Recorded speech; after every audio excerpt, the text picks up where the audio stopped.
Dave, my mind is going.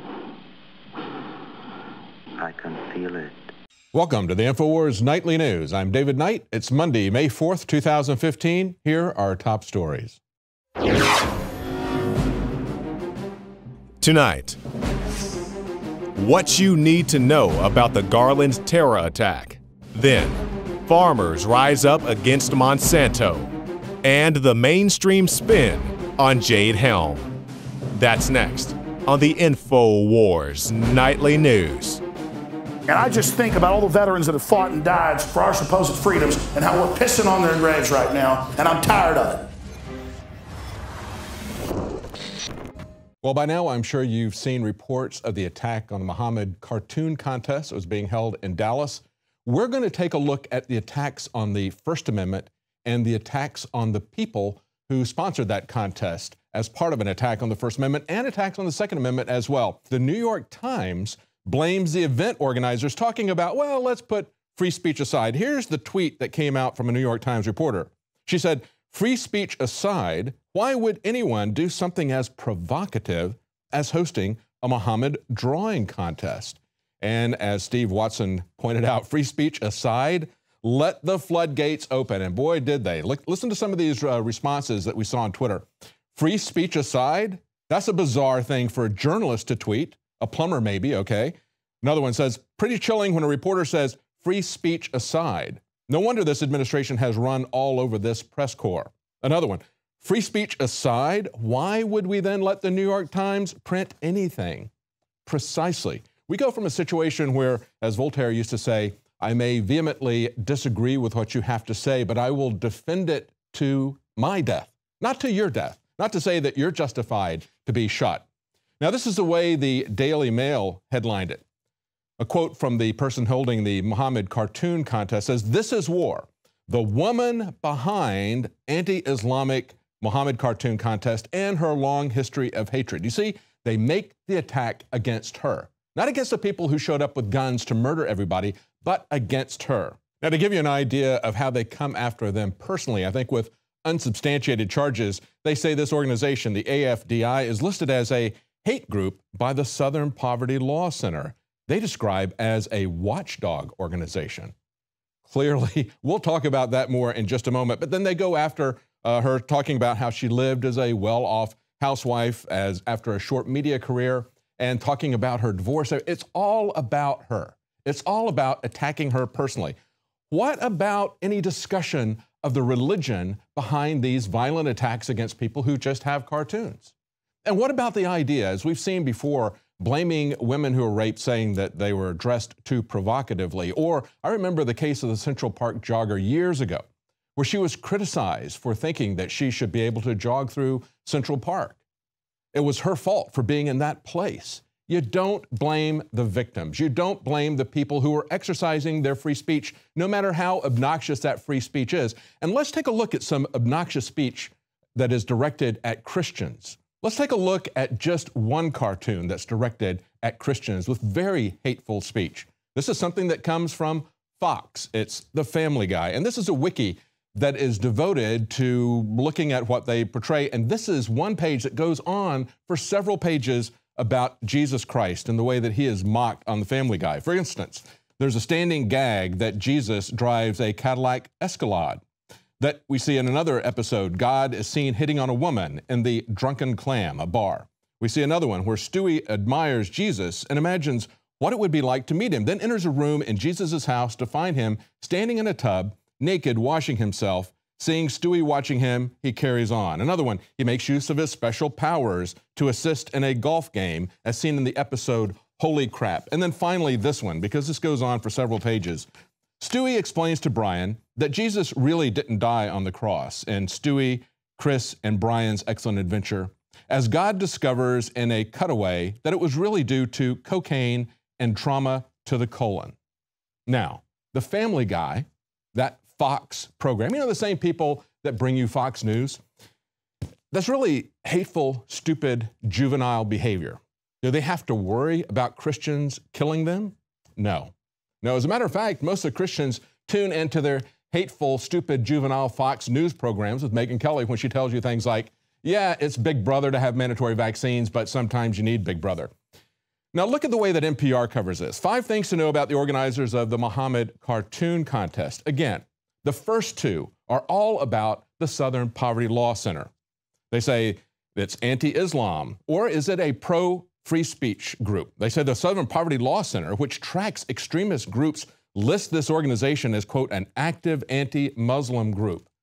Let me tell you something. If you go to the Southern Poverty Law Center and you type in Islamic terrorists, you won't find any discussion of Islamic terrorists. What you will find is article after article of people who are worried about Islamic terrorists being labeled Islamophobes. The only time they talk about it is to attack people who are concerned about it. Then they go on to say that, talk about Pamela Geller in particular, say she's the executive director, and again, the SPLC, which is the authority for the government, and of course, NPR is a government mouthpiece. The SPLC describes her as the anti-Muslim movement's most visible and flamboyant figurehead. Then, the third one, and we'll stop at this. The group was recorded as it received word of the shooting. They say the crowd inside the center went quiet as the police officer began to leave, and someone shouted, "Was a suspect a Muslim?" And they say, you can see the video here, but we're not embedding it because it does feature drawings of Muhammad. See, just like the Daily Mail, they won't even show you the cartoons. But of course, you can see cartoons mocking Jesus.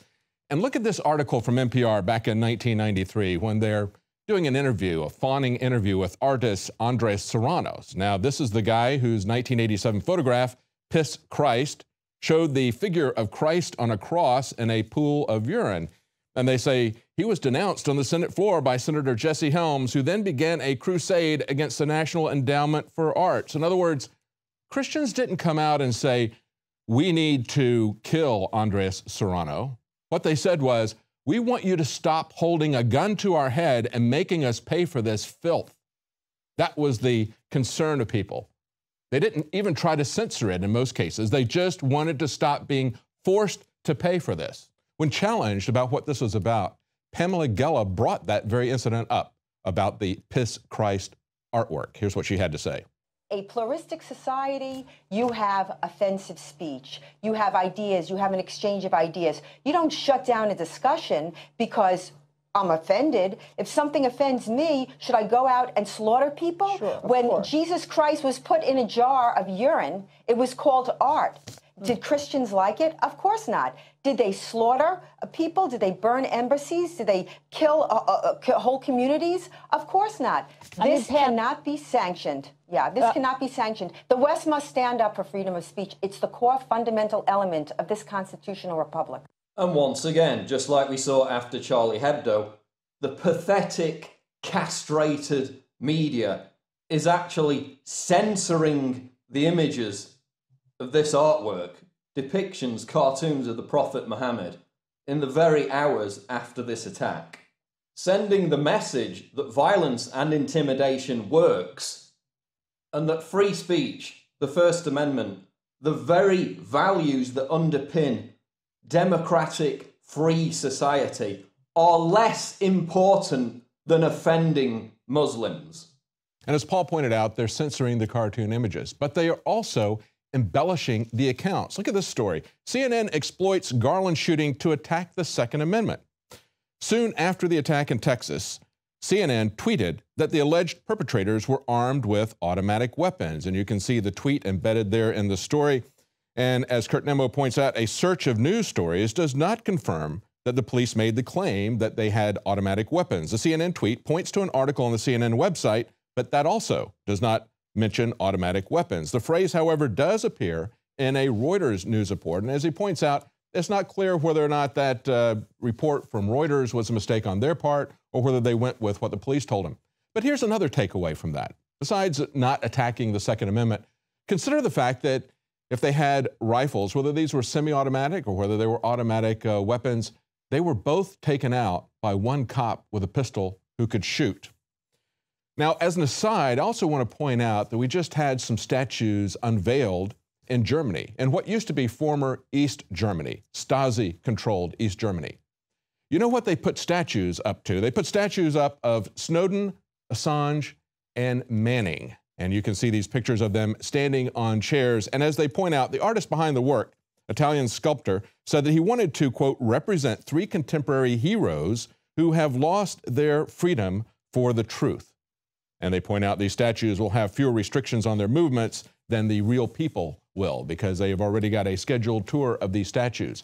That is what we are fighting for. We are fighting for an open society. We are fighting for free speech. In former Stasi land, in East Germany, in Alexanderplatz, which was the central focus of East Berlin, they understand these issues because they didn't have them for so long. But in America, where we have always enjoyed free speech and previously an open society, we don't understand fully yet what we have given away, and we don't value it. We think that somehow American exceptionalism is going to protect us. We are not exceptional. We are just as vulnerable to dictatorship and the loss of First Amendment free speech rights as anybody is. Now, finally, let's take another look at one other aspect of this, and that is, of course, that as we remember in these statues, people who have blown the whistle on our secretive government, the government that uses every pretense to create a surveillance state, to hide everything from us in the name of national security. Evidently, they weren't able to stop these guys, even though they had them on their radar for a very long time. We see an FBI informant met with Garland shooting suspects quite some time before that. We're seeing now that contact goes back all the way to 2010. Here's Rob Dew with a report. You've probably heard of the shooting at the Prophet Muhammad Cartoons exhibition in Garland, Texas over the weekend. But did you know Daily Mail used pictures from the event, but bowing to political correctness blacked out the offensive images? And thus far, President Barack Obama has been silent about the attacks. And CNN used the event to attack the Second Amendment when it was the Second Amendment that stopped the gunman in their tracks. But now we've learned that the FBI has been watching one of the suspects using an FBI informant. Elton Simpson, the man identified as one of the two gunmen killed, was under surveillance by the FBI and subject of a terror investigation. The FBI has arranged numerous fake terror plots, including the Washington Metro bombing plot, the New York subway plot, the plan to blow up the Sears Tower in Chicago, the plot to bomb the Portland Christmas tree lighting, and others. In 2014, Human Rights Watch released a report stating nearly all high-profile domestic terrorism plots in the United States after 9/11 included the direct involvement of government agents and informants. You can read about all these stories at Infowars.com. Rob Dew reporting for PrisonPlanet.tv. Can the federal government take credit for saving us from a plot of its own creation? The FBI has foiled about 17 plots to kill Americans during the past 10 years. They all have a common and reprehensible thread. They were planned, plotted, controlled, and carried out by the federal government itself. In all of these 17 cases, from the Fort Dix 6 to the Lackawanna 7 to the Portland parade bomber, the feds found young men of Muslim backgrounds, loners who were bitter at America. They befriended them, cajoled them, and persuaded them that they could change the world by killing Americans. But none of this keeps us safe. All of this makes us less free, as any one of us can be entrapped. And we are fools if we praise the government for exposing a plot of its own creation and saving us from a danger that never existed. This weekend, it became a political football for people to attack the governor of Texas. What they've done is they've created straw man arguments about what we have said about Jade Helm, about who Alex Jones is, and they're using that to try to beat up Governor Abbott. Take a look at this NPR story. Texas governor deploys state guard to stave off Obama takeover. That is never what anybody said. Of course, this is a very sarcastic piece. It kind of reads like The Onion, but of course it is NPR, so keep that in mind. Now, this is what they're saying. What's really going on? Well, President Obama is about to use special forces to put Texas under martial law. You see, there are these Walmarts in West Texas. I'm reading from this, directly quoting from this, that supposedly closed for 6 months for renovation. That's what they want you to believe. And then further down, he says, did I mention the ISIS terrorists? They're going to come across the border. They're going to hit soft targets all over the Southwest. They've set up camps just a few miles outside of El Paso. And by the way, he wrote that 22 hours before the shooting in Garland, Texas. Maybe he would like to take some of that back. But I guess I'm most concerned about the fact that there was a local reporter, local TV station, KView. I spent a lot of time trying to educate her about what was going on because I felt like she was actually doing real journalism to the extent that she would call and ask us about what's going on. Now, of course, her management there, the editors, wanted a fear versus fact. They were not calling us for the fact side. They just wanted some fear and paranoia to put our name on. Of course, they did not quote us. They only quoted, and we'll talk about those sources that they quoted, but take a look at the headlines that they came up with. Conspiracy theorists are fired up over Jade Helm. And in this particular article, now this came from, I think, an affiliate, KHOU. These are both ABC affiliates. Talks about how this has ignited a firestorm of conspiracy theorist speculation as a prelude to the declaration of martial law. One widely repeated conspiracy, so forth and so on. And then the lieutenant colonel. They really want this to be a greater conspiracy. No, I think, Lieutenant Colonel, you want this to be a conspiracy theory. That's why you keep using the term over and over again, as the government has to anybody who is skeptical of the government's official story since the JFK assassination. They coined the term to try to shut down any skepticism, any investigation of an improbable explanation for what we had seen there. And then, of course, we've got this from the judge at the meeting in Bastrop. He says, this was not about changing anybody's mind, this meeting in Bastrop. So I guess we would ask, what exactly was that meeting about? Was it simply a propaganda meeting where they could just tell us what they wanted to? They didn't think they were going to change anybody's mind. And yet later on, he goes to say in these stories that he thinks that the majority of people now understand this, and they really have changed people's minds. Listen, they ignored Jade Helm for over a month. For the most part, they ignored people's reaction, the public's reaction. And then when the governor paid attention to people's reactions, they came back full-blown, attacking him as caving in to conspiracy theorists. Here's another one from KView. Jade Helm 15 exercise sparks fear. See, they wanted to get that fear in there, and backlash. They said the backlash has been fueled by conspiracy theories, mentioning everything from martial law to UN plans to saying that Walmart was helping by shutting down multiple stores for various reasons. And of course, I think the key thing to take away from this is that even Walmart is not immune to conspiracy theories or to people questioning what they're saying when it is clearly a lie. I personally don't believe that that has anything to do with this exercise. Nevertheless, when they say they're shutting these stores down for 6 months for plumbing, everybody from plumbing contractors to the local government officials who say no plumbing permits have been withdrawn from these areas, everybody is saying that clearly is not what's happening. So whether they're coming after the union employees in those particular locations or what, we all just can speculate. But nobody believes the official story, and that's what's going on with Jade Helm as well. Then they go after, as they put it, Austin conspiracy theorist Alex Jones and his website. See, we don't have a media organization here. We just have a conspiracy theory website. Now, they even go on to point out one of the people at the Bastrop saying, well, I hope I'm not a conspiracy theorist. See, we can even adopt this language ourselves. We need to not be afraid of it. There's worse things than being a skeptic when the government or when corporations are telling you obvious lies. The worst thing is to engage in propaganda, especially as a journalist. And I'm very disappointed that after spending a lot of time and giving a detailed report, that they would ignore what we told them. They would ignore the facts. She came to me, she had not even bothered to look at the slides that were part of the initial report. Slides that they were taking from location to location, seeking written invitations, as they put it. Now they move on and they talk about how politicians are rising up to criticize Governor Abbott. Now, of course, these are politicians who are no longer in office, trying to claw their way back in by attacking the guy at the top. They say while Abbott's move may have helped to quell the concerns of some who are concerned with the conspiracy theories, they just keep repeating that over and over again as if they think that's going to make it believable. It also drew a backlash from former members of the Texas House and a former lieutenant governor. Todd Smith, a former Republican member of the House, accused Abbott of pandering to idiots. Let's talk about who this Todd Smith is. This is somebody who was a state legislator, and he lost back in 2012, 65-35 in his own primary. Why? Because he championed not having any voter ID. And then they go on to Lieutenant Governor Dewhurst, who didn't make it very far in the run for governor this last time. Now, Dewhurst, they report in KView, is a veteran of the Vietnam era. And they have some clips from an editorial that he wrote for the Dallas Morning News. Well, you know what? Republican Lieutenant Governor, former Lieutenant Governor David Dewhurst was far more than just a Vietnam vet. He was somebody that spent a long time working for the CIA, and he never talks about that. Now, we had an article back in 2011. If you remember, there was a bill in Texas to stop the TSA from molesting children and adults, as they are now allowed to do. That got a lot of support in the House. It passed unanimously in the House. And then Lieutenant Governor Dewhurst, former CIA operative, got involved.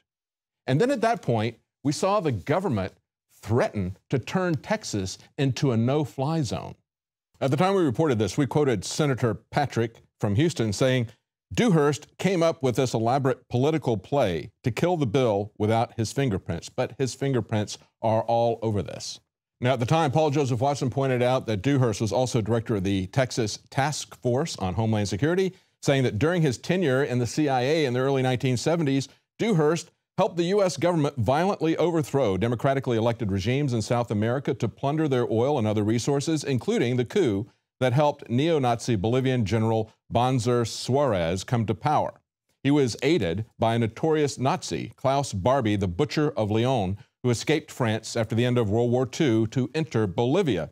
And as Watson goes on to point out, Barbie, an expert in cruel and inhumane forms of torture for the purposes of interrogation, was a key CIA liaison through the years that Dewhurst served in South America. And when the Austin Chronicle asked Dewhurst whether he enjoyed a drink with the Butcher of Lyon at his U.S. Embassy bar, he responded, "I never comment on intelligence matters." That's right. He doesn't talk about his CIA background very much. When he was in the Air Force, they say he was an airman, a Vietnam vet, but he was in Air Force intelligence for 3 years, and then he says he was in the CIA for 4 years and got out. Nevertheless, 20 years later, George H.W. Bush, a man many of us believe had far more extensive CIA involvement than he has on his resume, said this when he recommended Dewhurst to Senator Dole for inclusion in a Blue Ribbon Intelligence Committee panel. He said, "As you will see from the enclosed resume, Dewhurst knows the CIA from the inside." So that's somebody that KVUE would go to get an objective opinion about Jade Helm. Somebody who is a political enemy of Governor Abbott, somebody who has deep, secretive, questionable ties with the CIA. Then we go on for another source that they quote at KVUE, and this is senior military analyst Paul Floyd. Well, who is he a senior military analyst for? Well, that would be for Stratfor. Stratfor. Let's talk about Stratfor for a second, because you may have forgotten about that. Let's go back to February 2012, about 3 years ago. Here's a story from The Guardian. WikiLeaks Stratfor dump lifts the lid on intelligence industrial complex. They say 5 million internal emails from Stratfor, and this is, of course, a company that's based in Austin. They say the most striking revelation from the latest disclosure is not simply the military-industrial complex that conspires to spy on citizens, activists, and trouble causers, but the extremely low quality of the information available to the highest bidder. And then they go on to say what is even more disturbing is that the information revealed that H.B. Gary Federal and Stratfor suggest both companies were also seeking to profit by disrupting journalists and activist groups. H.B. Gary Federal documents suggest that they were marketing a campaign for Bank of America to attack Glenn Greenwald of Salon, and for the U.S. Chamber of Commerce to attack the Washington, D.C.-based think tank, the Center for American Progress. Okay? Now, they also point out that they've been actively following and doing dirty tricks to Union Carbide activist groups like the Bhopal Medical Appeal, because they had that massive spill in Bhopal. So if we back this up and we look at the objective analysis that we get from just one media outlet here, the ABC media outlet, they have as a source a former CIA lieutenant governor who shut down the bill to get the TSA in line, threatening to turn Texas into a no-fly zone. But don't be concerned about any kind of martial law or any kind of over-the-top military training by special forces in Texas. Then they go to Stratfor, who has their own conspiracy theory reality. This is a conspiracy reality show if you look at these emails. And then finally, they go to the man who is the spokesperson, the lieutenant colonel who is the spokesperson for the exercise. Finally, I would say that Ted Cruz nailed it when he said, "I understand why people fear a possible military takeover of Texas." He says, "You know, I understand the concern that's been raised by a lot of citizens about Jade Helm." He says, "It's a question I'm getting a lot. And I think part of the reason is we have seen for 6 years a federal government disrespecting the liberty of our citizens, and that produces fear." which is right back where we started. There you go, KView. There's your quote for where the fear comes from. I would only disagree with Ted Cruz in saying this has only been going on through Obama. It's been going on much longer than 6 years. It is a bipartisan problem. Well, stay with us. We're going to be right back, and we're going to take a look at some immigration news that may surprise you. It's tied in with the Trans-Pacific Partnership. We'll be right back. Did you know that only 6 corporations control 90% of what millions of Americans see, hear, and read every single day? It's the illusion of choice. Think about it. The mainstream media is owned by only a handful of megacorporations with vested interests. But on the other hand, the internet is an interconnected network of billions of sources. So you can research information for yourself from multiple sources, or you can blindly accept what you hear or read in the mainstream media, never questioning what you are being told. This gives you a false sense of reality. I mean, do you actually know what you think you know? Or have you been programmed to accept someone else's version of events? Think about it. This is Darren McBreen, and I want you to break the matrix at Infowars.com and PrisonPlanet.tv and listen to The Alex Jones Show, because there's a war on your mind.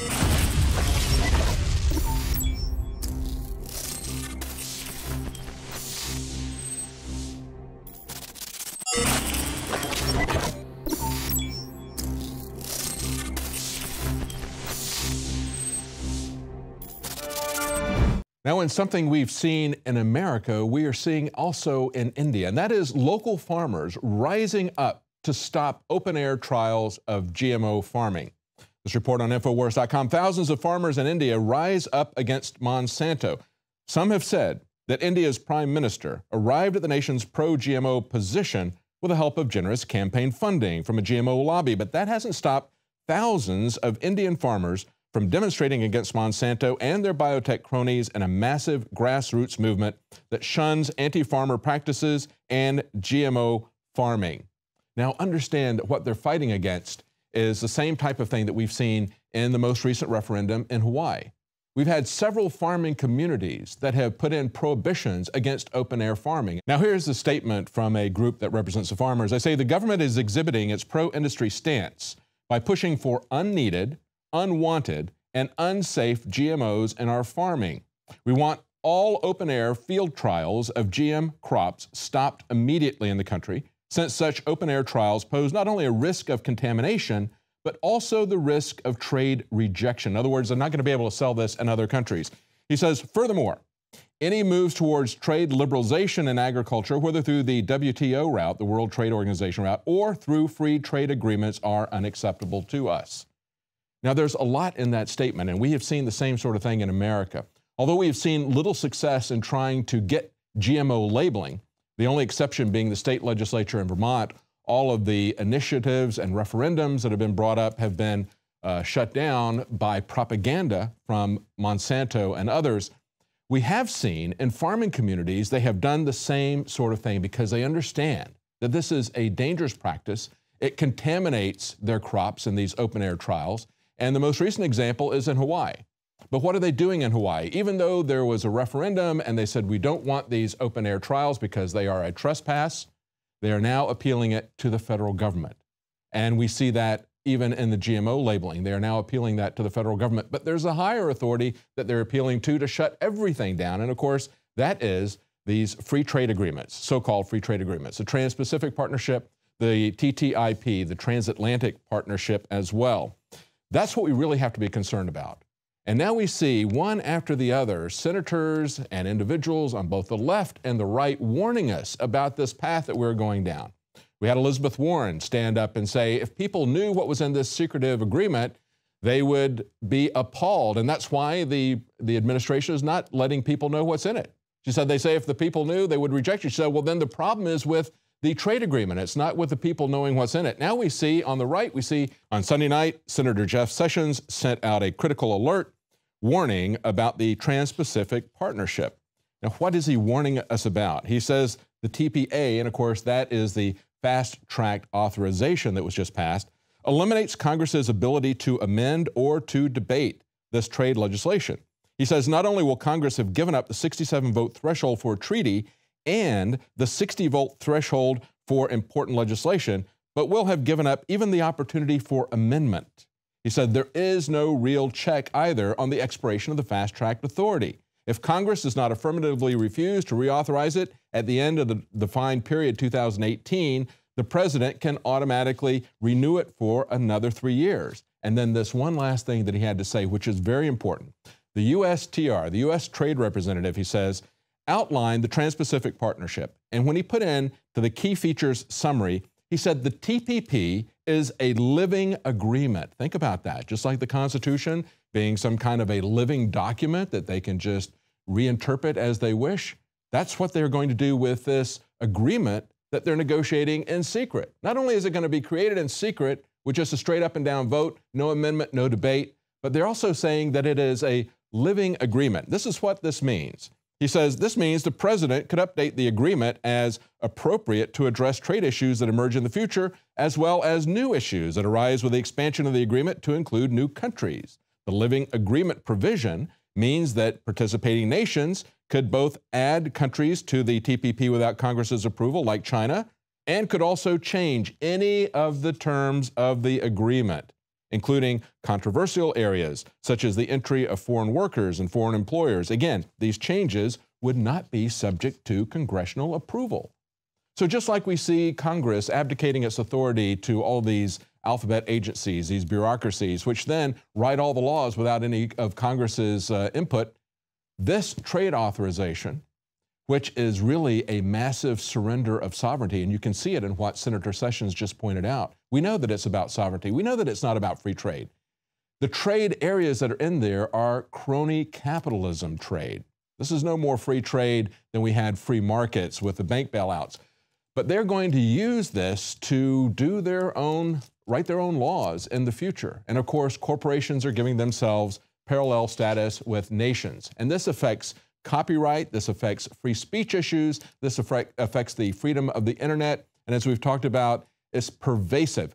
But now we're starting to see that it is also an immigration issue. See, not only are we going to be exporting jobs, we're also going to be importing workers without any control and possibly importing dependents who will be coming in on the entitlement state. And if you think that this is something that is xenophobic, that is targeted towards people from Mexico or South America, just understand this. When you've got completely open borders, people can come in from any country. The Wall Street Journal points out immigrants to U.S. from China top those from Mexico. It isn't about where they come from. It's about the number of people that come in and that we have no control over that or over the entitlement state. As I point out, China was a country of origin for 147,000 recent U.S. immigrants in 2013. India had 129,000 immigrants, which also was more than we saw from Mexico. Now, how do they define an immigrant? Because this is important from the statistics standpoint. They said that was any foreign-born person in the U.S. who said they had previously lived abroad regardless of legal status.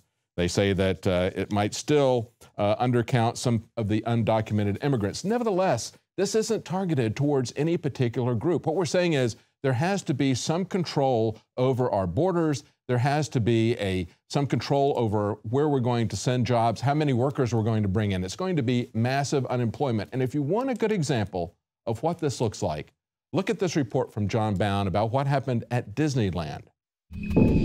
I want to thank all my fellow leaders for their partnership and their commitment to making the TPP a reality. If President Obama, the IMF, and legions of New World Order stalwarts have their way, your job, your children's future, and the future of the United States will be assimilated to the corporocratic Borg. Obama is diligently attempting to get the Trans-Pacific Partnership passed. The single greatest challenge for the United States right now, and my highest priority as president, is creating jobs and putting Americans back to work. And one of the best ways to do that is to increase our trade and exports with other nations. 95% of the world's consumers are beyond our borders. I want them to be buying goods with 3 words stamped on them: Made in America. Corporations are heavily lobbying for the deal as legislative sycophants, pawns of their corporate masters, like John Boehner. Making sure that these kids have a shot at the American dream, like I did. It's important.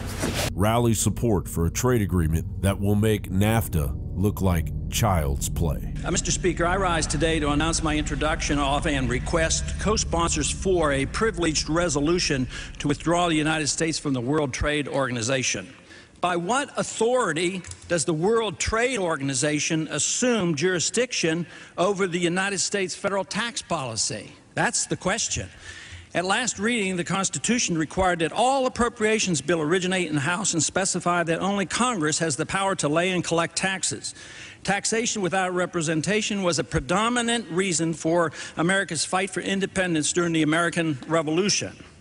Yet now we face an unconstitutional delegation of taxing authority to an unelected body of international bureaucrats. Let me assure you, Mr. Speaker, this nation does not need yet another bureaucratic hurdle to tax reduction. It's very hard to make anything of the TPP because it's been kept very secret, half secret, I should say. It's not secret from the hundreds of corporate lawyers and lobbyists who are writing the legislation. To them, it's perfectly public. They're, in fact, writing it. It's being kept secret from the population. High-wage American workers and union members would face more direct competition from low-wage Malaysian, Vietnamese, and Mexican workers because the partnership would create a free trade zone with no tariffs or barriers. The treaty would give corporations a direct way to object to and even override individual countries' democratically passed laws. An international tribunal would have the power to overrule individual nations' legal standards and impose economic penalties. That power would be the cornerstone of an unelected corporocratic New World Order. I wish people could remember what the border looked like between Texas and Mexico before NAFTA. I mean, it was poor, really poor, on both sides of the border. If you go down there today, there's prosperity on both sides of the border, and that's in our nation's interests. We have the opportunity to remake the world. For this new era, our national security, we now know, will be determined as much by our ability to pull down foreign trade barriers as by our ability to breach distant ramparts. The devastation the U.S. economy and the Mexican economy suffered under NAFTA is shocking. Another corporatocracy program chipping away at the U.S. jobs economy is the abuse of the H-1B visa work program. For example, at the end of October 2014, IT employees at Disney parks and resorts were replaced by imported cheap labor they had to train as they were laid off. Disney CEO Bob Iger is one of 8 co-chairs of the Partnership for a New American Economy, a leading group advocating for an increase in the H-1B visa cap. One of the briefing documents made this claim: H-1B workers complement instead of displace U.S. workers. It explains that as employers use foreign workers to fill more technical and low-level jobs, firms are able to expand and allow U.S. workers to assume managerial and leadership positions. But the workers interviewed said they knew of few co-workers who had landed one of the new jobs. Several of the workers in interviews said they didn't want to appear as xenophobic, but couldn't help but to observe, as one did, that there were times when I didn't hear English spoken in the hallways. As the layoff date neared, I really felt like a foreigner in that building, the worker said. John Bound, Infowars.com. Well, that's it for tonight's news. If you're watching this on YouTube, please subscribe to our channel. Now, if you want to see it as the news happens each Monday through Friday at 7 Central and support our operation here, please become a paid subscriber at Prison Planet TV. That'll allow you to share it with up to 20 other people. All of you can have access to Alex Jones's documentaries. And again, you can watch it as it happens each Monday through Friday. Join us again tomorrow night at 7 Central.